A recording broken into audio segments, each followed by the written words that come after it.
Hey guys, what's up? These Beyblades cover every single tech option, and they're plus. So in this video, I want to talk about two things. First thing I want to talk about is Gotenks covering tech options with Beyblade up and Beyblade down when he can't do Ghost Oki. And then I want to talk about using it for Gotenks Snapback. And then at the end of the video, I'll talk about why I hate this tech. The tech itself is super simple, right?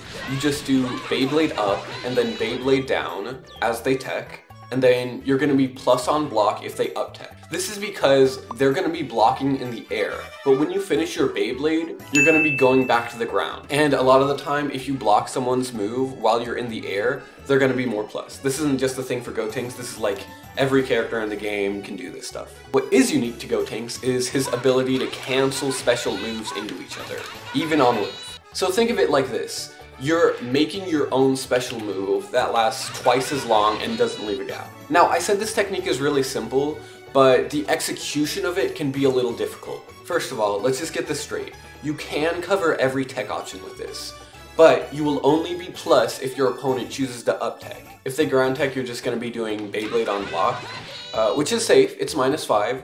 But you're probably going to want to do an assist after this. Now, I said this technique was simple, and that's true, but the execution can actually be a little precise. If you try to do this, and something like this happens to you, then you're timing this wrong. Basically, you want to try to do this upward Beyblade as soon as you react to them teching, anywhere, whether it's down or up. This move is obviously 2H'able. But if you meaty someone, which is basically hitting them on the first possible frame, then they're not going to be able to 2H, because 2H isn't invincible at the very start. So if I get hit by 2H, there's actually two different ways that I could be messing this up. I could either be doing it too early, or I could be doing it too late.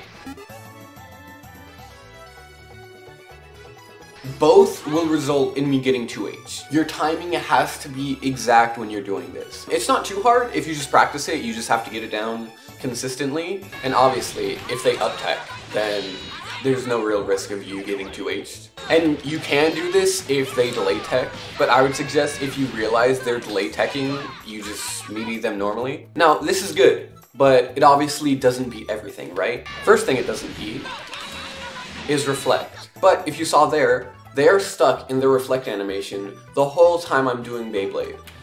Which means this gives me plenty of time to react to the fact that I'm getting reflected. I can peel off after if I just want to be safe. I can obviously call an assist after getting reflected if I want to keep the pressure up. It's up to you what you want to do here, but this is not very dangerous for you. I'm just going to tell you. What is dangerous is this. Reversal level 3. There's not really anything you can do about that. If you want to try to bait out reversal level 3, you just do nothing. But if they have 3 bars, you might want to just be aware that this is an option. Obviously, if you block it, you're going to blow them up, but it is something you want to be aware of. Not only that, but obviously, there are characters like Vegito who have frame 1 air invincible moves. And those are going to be dangerous against this too. Obviously this one is a lot more character specific, so a lot of characters aren't going to be able to do this. But if the character does, then this is important to watch out for. And in the same vein of reversal level 3, we have reversal DP. And the same concept applies. If you think they're going to do this, and you just bait it out, they're going to explode, obviously, with like any DP. But this is just something you have to be more aware of because it doesn't require any meter. In one of these, you can check if they have enough bar, and if they don't, then you won't even have to worry about this, but this is just a constant threat to this option. Now, here's an interesting thought. I'm not saying you should do this, I just want to make you aware of what you can do. So against a lot of DPs, if you just hold the medium Beyblade for longer, the DP is not going to hit you. And if they up tech, you actually have plenty of time to react. The problem is just if they down tech, this is not a true block string. They can reflect or 2H you. You can do this plus an assist if you want. I'm just telling you that this option exists. I'm not telling you to use it, but that is something that you can do. So that's the simple part, right? That's covering a bunch of tech options, very useful. Now I'm gonna talk about snapback. Gotenks can cover every single snapback timing with the same move. With the exact same principle, you can hit someone meaty on snap or just make them block after snapping them out, and a lot of the time they can't even do anything. Right now I have them set to immediately switching in, and if I do this as fast as I can, it hits them on the way up. They can't do anything. They get locked down meaty on snapping. And I'm gonna set it to the longest that you can wait, and I'm gonna snap them in again, and I still hit them meaty. Regardless of when they tag in, you can always hit them meaty. And this isn't like a size thing. I have GT Gotenks just to show you. It works on everyone. The problem with this, remember how we talked about you were doing a special move on the ground, and they were in the air, so you're gonna be plus? That doesn't really work the same with this. I don't know why. I think the reason is that they are too high in the air. When you do the medium Beyblade and then you do the light Beyblade, they're not blocking for the whole time. They land like in between all these hits and the final hit, and then they're on the actual floor. Like you can see, they're on the ground when they block this. They're not airborne, so you're not going to be plus. But the other thing that we talked about is obviously still true.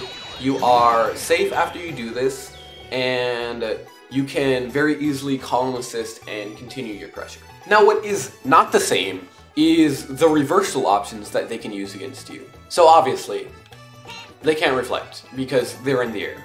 Okay, so frame 1 anti-air still work, but the character has to have an aerial frame 1 anti-air. A lot of characters that have DPs don't have aerial DPs, so you can now use this version on Gogeta, and he can't reversal you with 0 bar.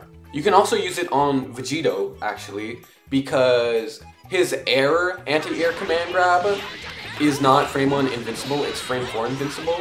And here, you might be thinking, okay, well, I can still get reversal level 3 for it, right?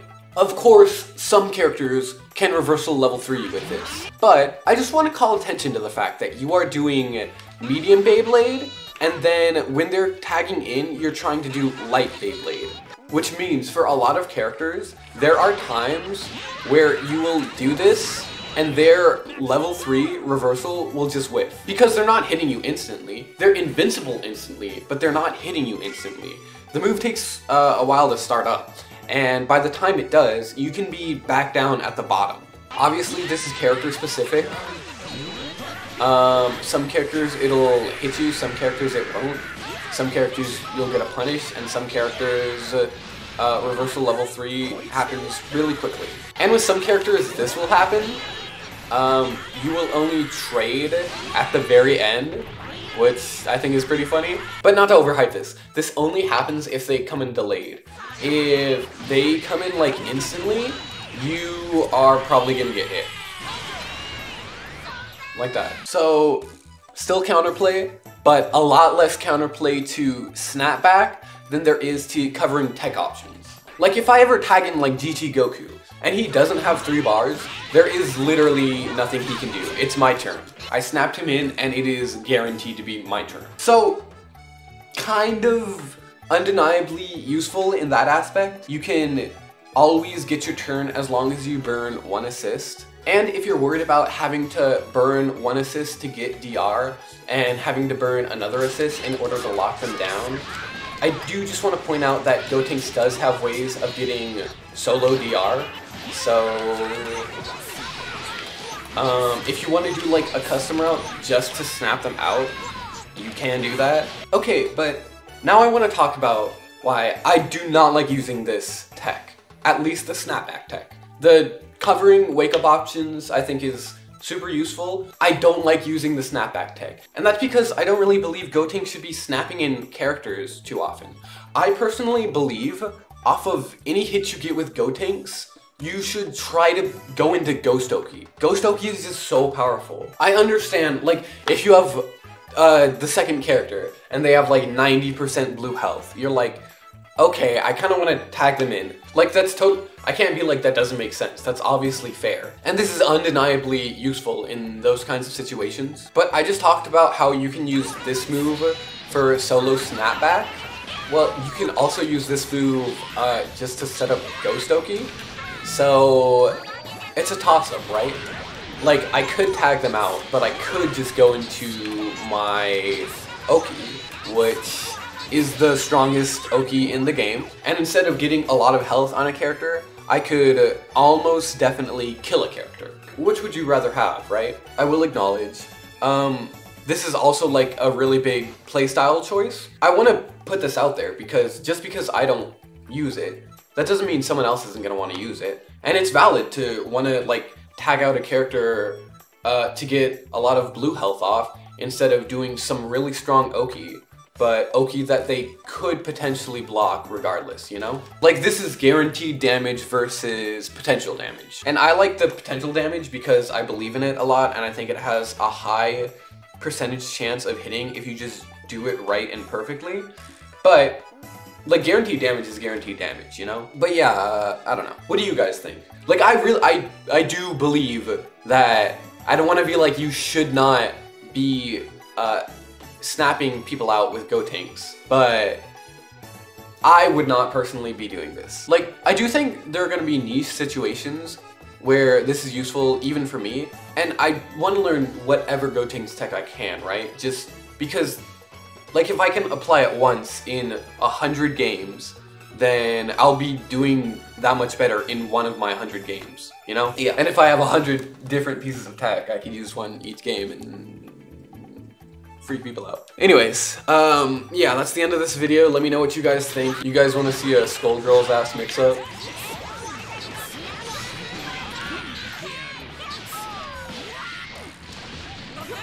Okay, bye.